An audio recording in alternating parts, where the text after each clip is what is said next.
umlelana benkunzi ekhanda libanzi yako kwamathathele evalela ungena itsheni yavalela ubuthelezi sikula ke TV namhlanje sila khona kwi Best Radio kanye nomhlonishwa inkosi ke yakacebe ekhulu ilunga leParliament kuzwelonke aphinde futhi abe uhlalo wamakhosi ke la kwi district eseKing Citshwayo sinaye namhlanje bakehambele emthonjaneni ukhona ke undunankulu wesifundazwe saKwaZulu Natal umnumzane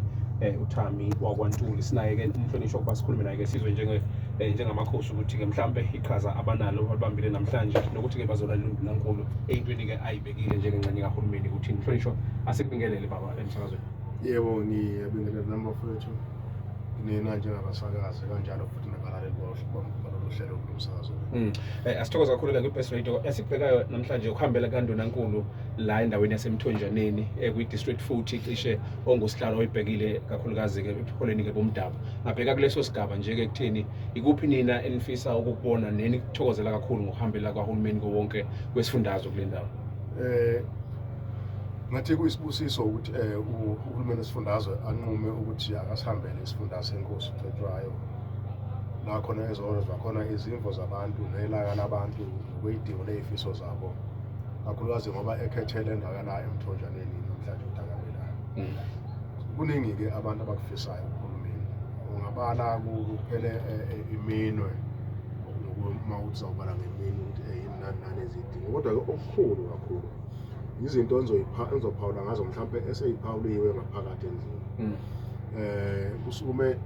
inkosi yasobuka inkosi uPhiliyela egameni lamakhosi iyamukela nokwesekela uhlelo kandunankulu uyakuveza ukuthi singamakhosi siyafisa ukuthi uhulumeni akasilekelele ngokuthi wakhiwe amadamu kwenzelwe imfuyo ikwazi ukuphuza ngoba isimo sezulu sokuguquguquka kwesimo sezulu sisilimaza kakhulu esimeni samanzi imfula iyasha so ke akube khona uhlelo ukuthi amanzi agcine ngokuthi umntu amadamu ukuze imfuyo ibe nayo indawo yokuphuza one. Okwesibili uhlelo ukuthi kube khona amadip ngoba kunesifo se-foot and mouth lesi spirit layo esesenza ukuthi ngisho nomkhiqizo wemfuyo konye inyama ingasakwazi nokuthi iphume ezweni iye emazweni angaphandle ngokahulumeni wethu kanjalo futhi kuyasithinta ke njengezakhamuzi ngoba ngisho nabanumzana abafisa ukuyokwakha ubuhlobo sekulikhulu ukuthi aqhube inkomo zakhe ziwele imfolozi ayephesha kwemfolozi ngalena esuka la eKing Citshwayo ngoba akusekho ukuthi impahla kufuneka ihambe ngohlobo nesuka ngale ngaphesha izanele ivulekile-ke indaba ye-foot and mouth. So ngesinye sesicelo esikhona ke ngakhosi ukuthi asicela ukwelekelela ukuthi uvuke amadibha ukuze ukwazi ukuzosizakala ukuthi sijove impahla nanokuthi ke futhi okunye kwakho ukuthi kube khona nanemithi-ke emadipini kuyaziwa ukuthi sisuka esikhathini la khona uhulumeni ubukhona wabamhlophe nokanye mhlawumbe ulimo luthiwa amabhulu uhulumeni ubukhona ubuyelekelela kakhulu ukuthi amadibha ahlale sesimeni futhi ubuyelekelela ukuthi ngesikhathi kuzogonywa imfuyo so kuhamba ngenxa yamagencegence ngizosho njalo eminyango kahulumeni kwagcina lehla izinga lokuxhaswa nokwelekelela kwabafuyi basemakhaya. Siyazi sonke ukuthi emakhaya abafuyi benkomo abanayo imali ngoba abafuyele ukudayisa noma ukuhweba ngeinkomo bafuyele ukugcina imisebenzi yasemakhaya udayisa kuphela umnumzane uma ngabe efuna mhlawumbe ukuyothengisa ngale ekubeni esake emseleni uzidla izingane noma izingane ziye esikoleni ufuna ukukhokhwa izikoleni ezinkulu lezi ezikhokhela amalokwana ama-1000 imali ufuna umnumzane akwazi ukuthi adayiseke ukuze akwazi ukufezela amabhuku nokugcina ke imisebenzi yamasiko emakhaya. So ke okukhulu kakhulu-ke lokho ukuthi siyacela uhulumeni akalekelele ngalezi inhlelo ohlangothini lwabafuyi ngoba abakhosi akhulumela abafuyi ngoba indoda ngesibaya kwaZulu. Okunye-ke okukhulumekayo futhi nokugcizelekayo udaba oluthinta inhlalo nje-ke inhlalakahle emphakathini. Siney'nkinga ey'nkulu zobugebengu bokungenelwa kwabantu bedutshulwe bebulawe endlini lapho khona sithi siyakhuleka ukuthi undunankulu weprovinsi naye akasabalise amaphoyisa noma-ke iy'nzwebeli ukusho bezonyongela ukuthi obani lezi zigebengu ey'ngenela abantu ebusuku kulawo bantu kanjalo futhi ukudlwengulwa kwabantu besifazane ney'ngane ukuthunjwa nanokwey'moto-ke abantu bephucwa iy'moto zabo into kuhanjwe nayo utshingo esigangeni imoto yakhe ithathe kuhanjwe nayo izinto lezi ezizinselelo ey'nkulu ezisihluphayo siyiKing Citshwayo. Kuningi-ke ngoba ngike ngabala indaba yamanzi umeya wesifunda uDlamini umkhankaso wakhe noma umsebenzi wakhe awuthunywe uhulumeni ukuthi abone ukuthi abantu besifunda bayasizakala ngamanzi umkhankaso leyo futhi omuhle nawo athulayo ukuthi kukhona okwenziwayo indawo eziningi ayikhombakalayo sekwenziwa amathanki ukuthi agcina amanzi okanye iqukati kwenziwe futhi nohlelo amapayipi ukuthi abasondeza amanzi emphakathini. Izimo lezi cishe zonke eziyizimo ezithinta umuntu usuku nosuku ngoba awukwazi ukuphila ngaphandle kwamanzi. So-ke uhulumeni wethu usemkhankasweni efanayo asekwenzile okuningi ngoba nje siyila emthonjaneni lokho efike ekuseni uNdunankulu nethimba lonke nabaphathiswa bakhe behla benyuka bobuko ngqongqoshe wezokuhlaliswa kwabantu umnumzana uDuma ubephumile naye, ungqongqoshe wezolimo ubephumile naye, ungqongqoshe wezenhlalakahle bephume nje bonke ongqongqoshe kuphela nje akakuphawula leyo premier ababili ongqongqoshe athi babambekile ngenxa yemisebenzi ithile ukuthi babe ingxenye kodwa futhi nakhona kuyasetshenzwa nakhona ngoba nje nama-clinics kuyakhulunywa ngawo, indaba yokuthuthukiswa komnotho wesifundazwe kuyakhulunywa ngakho. Kukho konke sithi nje sibe nenhlanhla ukuthi uNdunankulu isigungu sakhe banquma ukuthi uhulumeni ake bewulethela emthonjaneni ngaphansi kokungcethwayo futhi-ke okunye akuvezile uqinisekisile ukuthi akugcinele emthonjana kuphela ngoba cishe umthonjane ungesithathu usazoqhutshekwa kuyiwe komlalazi, usazoqhutshekwa kuyiwe ngoba sekwabuya khona konkana, usazoqhutshekwa kuyiwe komfolozi, imikhandlu yonke le ngoba usondeza uhulumeni ebantwini eqinisweni. Konke okwenziwayo umkhankaso osobala ukuthi abantu abangagcini ukuthi bababone bebezwe kude ongqongqoshe bengakwazi ukuyiphonsela ngoba nalo umsakazo enisakazo kona nisebenzisa isikhathi mase kuphela imizuzu ethile hayi sekwehliswa ufuna kungena olunye uhlelo bengakasha abantu izimvo zabo nelaka labo ey'ntweni kodwa nje kuningi okusithintayo okuzidingo zethu njengesizwe kakhulukazi lesifundazwe nathi esithi wenze into enhle uhulumeni wesifundazwe waZulu-Natal ukuthi eze phakathi kwethu azozwa ukuthi inani kuzona izinto ezikhathazayo. Siyadinga-ke kulolo hlelo alwenzile ukuthi alalelisize. Enye nje inkinga yemigwaqo, imigodi emgwaqweni. Uma ubuhamba njena u-R34 namhlanje usuka ngapha ezansi ukhuphuka uzaneni u-R34 kuney'moto ezime emgwaqweni sey'fakwe ojeke sey'phakanyisiwe sey'nqamuka ama-CV joints sey'qhuma amasondo ngenxa yama-potholes. Kodwa nakhona lapho futhi ungqongqoshe oqondene nomnyango umfowethu uDuma naye asisho ukuthi akenzi lutho nethimba lakhe elisebenzayo ngoba siyawubona bayazama ukufaka ama-page lezindawo sezifike kakhulu uma usuka kompangeni uzaneni konkwaleni kuyazanywa.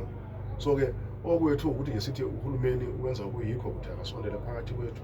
azozwa iy'nkinga zethu futhi azoyibuka ezinye eduzane engadingi ngokuzwa nje bekuthi nje okunye ufakazwa ngoba nakubone ngamehlo ukuthi ubuka nasi isimo nathi inselelo ngenelela uhulumeni siza phuthuma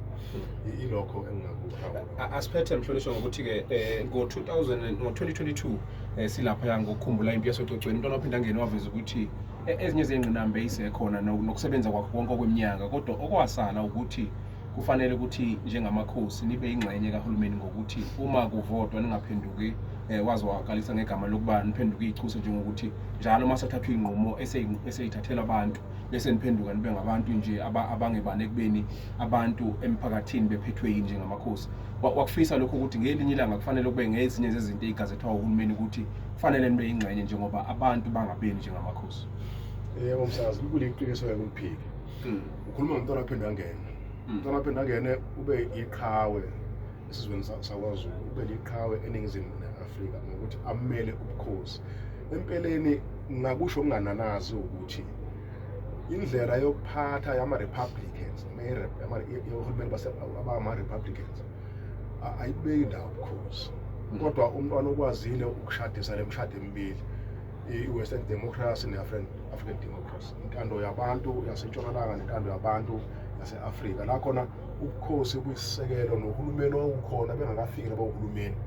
ngoba bafikela abohulumeni muva nje base befika nokuthi hayi akube abantu abakhethwe ngabantu abazelwe ukuthi hayi akubona abantu abangahola abantu laba abakhathalelwe ukuhola abantu. Ngibuye-ke elogini yakho oholweni lwakho umsakazi olokuthi uhulumeni kazwelonke ngesikhathi kudwetshwa imithetho yokugcina wadweba umthetho okwakha komasipala awusho lutho ngobukhosi ukuthi nje phela intuthuko iyophathwa ngokhansela ngoba wona azobe ezayiphethe inkece yokuthi kulethwe iy'dingo zabantu. Uma weza ngapha esahlukweni esithinta ubukhosi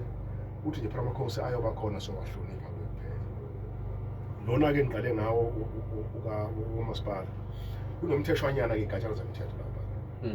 ezihlinzekele ukuthi namakhosi egcine eya komasipala kodwa lapha afika bezibanga manje ngoba awanalungelo lokuvota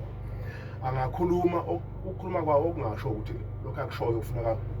bekulandele laba abasemkhandlwini bathathe bona izwi lokuthi mase kuthiwa sesikhulume sesiqedile siyavota ngoba kuyavotwa yabona kukona lo limi ngicela ukusebenzisa kabi angithi uselokuvumelana singakhuluma igama lesilungu lingafaneki ulimi lovumelana bathi consensus ayikho komasipala mase kuphanjene nje ukuthi hayi lesivote bese-ke kufakwa leyo nto ngisho noma behlwa imbi kangakanani ngiye ngenze-ke okunye umzekelo ngithi yabona lento yokuvota imbi kakwabo abasho nojesu ujesu yazi bavota ukuthi akahengwe kodwa wathi uPilato akaliboni icala njesu uzibona indaba yokuvota ukuthi hayi lokho kwasuka ekuqaleni ayivele izeke kabi ayinabo ukulungiswa izogaya izonyathela ezinye zezinto ezazibonakala ziyizinto ezazizosebenza ngoba kuhle ukuthi into mayenziwe ezovumelana singamakhosi nemphakathi yethu namanje senza ukuvumelana uma kuthiwa kuyobeka umuntu inxiwa kuyavunyelwana ukuthi hayi uyabekwa lapha lo bavuma abantu abakhileyo mhlawumbe kuqhamuka umuntu nje bengamazi mhlawumbe sabenalo udlebe lokuthi hayi mhlawumbe lapha suka khona ususwe yinto ethi kuthiwa yasiyambonga akadluli akithi ilento yokuvumelana kwabantu so-ke sinale nkinga-ke ukuthi-ke okwamanje sisaleyo ngxaki kodwa siyethemba ngoba uhulumeni lo kuthiwa u-7th administration ukhona-ke ungqongqoshe azama ukuza nakho ukuthi ake kubuyekezwe imithetho mhlawumbe mayibuyekezwe-ke kahle mhlawumbe ingacishe ihlinzekele ukuthi amakhosi awaneqhaza elibonakalayo maye komasipala kungabi ukuthi azofika ahlala phana athamele kuphela aphozithi yaphuma hamba emakhaya okuwukwehlisa ngaphela isithunzi sawo silandela-ke uholo lomntwana esahola ngisho nendlu yaKwaZulu-Natal ewusihlalo wamakhosi kwaZulu-Natal sasinegama lokuthi uhulumeni uhulumeni okusibusa kusukela 1994 kuze kube lo nyaka odlula bese uhulumeni manje nawo wobambisana uthathe ufike kunengilazi yamanzi wabeka ingilazi phezu kwengilazi wagqiba lengilazi elwi namanzi ukuthi hayi ayinganakwa kodwa naye uyazi ukuthi ikhona yabo ngoba ezama ukuqeda isithunzi nesisekelo sobukhosi namhlanje sinabantu abathi iyenzani inkosi umsebenzi wayo baningi abantu abacafuna ubukhosi bezoyisekela yini umsebenzi wenkosi amakhosi ngana sahola uhulumeni kumele akasiholeli kushona uhulumeni wenza okumfaneleyo ngoba ngesikhathi engakabibikho uhulumeni lo ngenqubo yesilungu i-Western democracy abantu bebelima ukudla bevune kufaka ingqolobaneni nemigodi yezangcobe uthatha okunye kusiwe endlunkulu kodwa uma ngabe sekuhlasela indlala abantu beshaya amahele enkosini befike bephakele ngoba vele ukudla kwinkosi mayibe igcine kuyona begcinela sona isizwe hayi bekungesiso sayo ubone indlela ubukhosi obebusebenza ngayo kodwa-ke ngebhadi lethu-ke ukuthi into zasentshonalanga ziyathathwa abasekho umuntu osisolo omunye namhlanje ngoba nakusasele inkomo yami namhlanje kusasukuthi nje hayi ayikho inkomo yakho lapho ishaya uphawu lwakho sekungeyakho ngisakwazi ukukhuluma ukuthi ngayo yabona lokhu ubuntu bokubambisana ukwazisana nokwelekelelana bebephuma abantu beyolima uphuma amalimo umuntu akanankomo akanankabi kodwa bephume iy'pani zey'nkabi kuyolinywa kulinyelwa usipani bani ngoba akufanele bekhona umzolambako namhlanje na kukhona abafana bahamba ngey'moto ey'nkulu zamamiliyoni kodwa khona umuntu olele phansi kwepayipi emgwaqweni ongadlile obethe ekhalibhodi nesikhwehle odle emgqokeni kadoti kodwa bekukhona umuntu onemali engasazoyenzana yabo osethenga izinto ecakaza ngoba engazozana nemali omunye azayifake kosilingi endlini yakhe naphansi kwasofa ayifake naphansi kwasofa yabo balambile abantu so-ke yini-ke ile ntando-ke yasetshonalanga yokuthi hhayi akuvotwa abantu abavoteleyo kuphela bahabantu nje labo abantu abangavotele kade behleli nabantu yonke le minyaka amakhosi abengahlaselwa abengenakho ukuphazanyiswa ngoba abantu bebehleli namanje bahleli kahle la kuba yilelo sho kube khona ukugcwele ngoba abasafuna abanye abantu ukunqunya